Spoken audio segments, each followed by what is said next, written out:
வணக்கம் நண்பர்களே, உங்கள் எம்எஸ் தமிழ்நாடு அக்ரிகல்ச்சர் யூனிவர்சிட்டியில் ஃபேஸ் 1 கவுன்சிலிங் நடந்து முடிஞ்சு, சர்டிஃபிகேட் வெரிஃபிகேஷன் எல்லாம் நடந்து முடிஞ்சு, காலேஜ் அக்செப்ட் பண்ணவங்க காலேஜில் ஜாயின் பண்ணிட்டீங்க.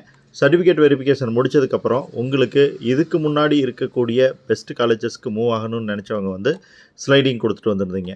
உங்களுக்கான ஸ்லைடிங் ரிசல்ட்ஸ் எப்போ வரும் அப்படின்னு அவளோட காத்துக்கிட்டு இருந்தவங்களுக்கு இன்னையிலேருந்து ஸ்லைடிங் ரிசல்ட்ஸ் வந்து வருது. இன்றைக்கி பெரும்பாலும் எல்லாத்துக்குமே வந்திருக்குன்னு நினைக்கலாம். எப்படி இந்த ஸ்லைடிங் ரிசல்ட்ஸை நீங்கள் தெரிஞ்சுக்கிறது அப்படின்னா, ஃபஸ்ட்டு வந்து உங்களோட இமெயிலில் நீங்கள் போய் செக் பண்ணலாம். உங்களுக்கு வந்து இமெயில் வந்திருக்கலாம் அல்லது மொபைலுக்கு எஸ்எம்எஸ் வந்திருக்கலாம். அதன் மூலிமா தெரிஞ்சுக்கலாம். ரெண்டாவதாக நீங்கள் என்ன பண்ணலாம் அப்படின்னா, டிஎன்ஏவோட அட்மிஷன் வெப்சைட்டுக்குள்ளே போயிட்டு உங்களோட யூசர் ஐடி பாஸ்வேர்ட் கொடுத்து லாஸ்ட் டைமெல்லாம் எப்படி உள்ளே போனீங்களோ அதே மாதிரி போனீங்கன்னா அங்கே உங்களுக்கான ஸ்லைடிங் ரிசல்ட்ஸ் இருக்கும். அதன் மூலிமா நீங்கள் உங்களுக்கு எந்த காலேஜ் சேஞ்ச் ஆகிருக்கு அப்படின்னு தெரிஞ்சுக்கலாம். சேஞ்ச் ஆகிருந்ததுன்னா எந்த காலேஜ் உங்களுக்கு எந்த காலேஜ்லேருந்து எந்த காலேஜ் கிடச்சிருக்குதுங்கிறத கமெண்ட்டில் ஷேர் பண்ணிக்கங்க.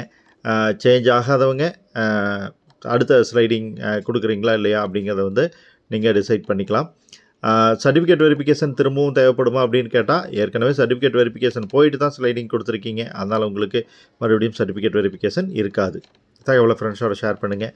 பிடிச்சிருந்தால் லைக் பண்ணி சேனலை சப்ஸ்கிரைப் பண்ணுங்கள். Bye friends.